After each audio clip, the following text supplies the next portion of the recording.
மங்களகாரகன் என்று அனைவராலும் போற்றப்படுவது செவ்வாய். வீரத்தின் கடவுள் செவ்வாய்க்கு உகந்த நாள் செவ்வாய்க்கிழமை ஆகும். புனிதமான இந்த கிழமையில்தான் பலரும் விரதம் இருப்பார்கள். காரணம், செவ்வாய்க்கிழமை முருகனுக்கு உகந்தது.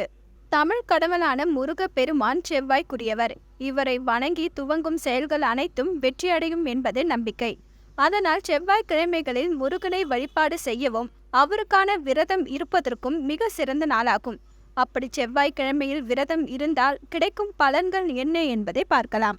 ஒருவரின் செல்வ நிலை உயர காரணமானவர் அங்காரகன் எனும் செவ்வாய் பகவான். அந்த செவ்வாய் பகவானுக்குரியவர்தான் நம் தமிழ் கடவுள் முருகன். தொடர்ந்து 9 செவ்வாய்க்கிழமை முருகனை நினைத்து விரதம் இருந்து வர கடன் நீங்கி நம் வீட்டில் செல்வம் சேர ஆரம்பிக்குமாம். வருவாய் தரும் செவ்வாய் என்றே முன்னோர்கள் சொல்வார்கள். செவ்வாய்க்கிழமை தோறும் காலையில் நீராடி முடித்து அருகில் உள்ள முருகப்பெருமான் ஆலயத்திற்கு சென்று வழிபட வேண்டும். பிறகு வீட்டுக்கு திரும்பியதும் வெறும் பால் அல்லது பழச்சாறு மட்டும் அருந்தி விரதத்தை மேற்கொள்ள வேண்டும்.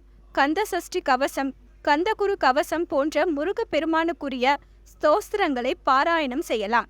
மாலை 6 மணிக்கு மறுபடியும் முருகன் கோவிலுக்கு சென்று வழிபட்டு விரதத்தை நிறைவு செய்ய வேண்டும். இப்படி 9 செவ்வாய்க்கிழமைகள் விரதம் இருந்தால் செவ்வாய் தோஷத்தினால் ஏற்படக்கூடிய பாதிப்புகள் நீங்கிவிடும். வீட்டில் உள்ள பண கஷ்டமும் சரியாகிவிடும். முருகனுக்கு பிடித்த செந்நிற ஆடையை அணிந்து வழிபடுவது நல்லது.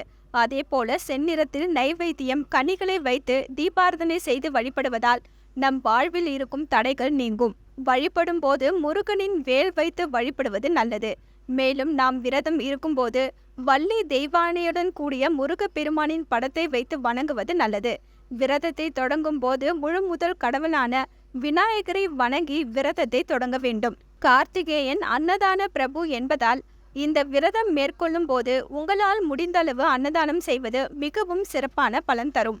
விரதம் இருந்து முருகப்பெருமானை வழிபடுபவர்கள் நிறைவான அறிவு, நிலையான செல்வம், நீண்ட ஆயுள், அன்பும் பண்பும் நிறைந்த வாழ்க்கை துணை, நல்ல குணமுள்ள குழந்தைகள் ஆகிய பேறுகளை பெற்று சிறப்பாக வாழ்வார்கள் என்பது நம்பிக்கை. என்ன வியூவர்ஸ், இது போல பல இன்ட்ரெஸ்டிங்கான நியூஸை தெரிஞ்சுக்கணுமா? அலோ சிட்டி டிவியை லைக் பண்ணுங்க, ஷேர் பண்ணுங்க, மறக்காம சப்ஸ்கிரைப் பண்ணுங்க.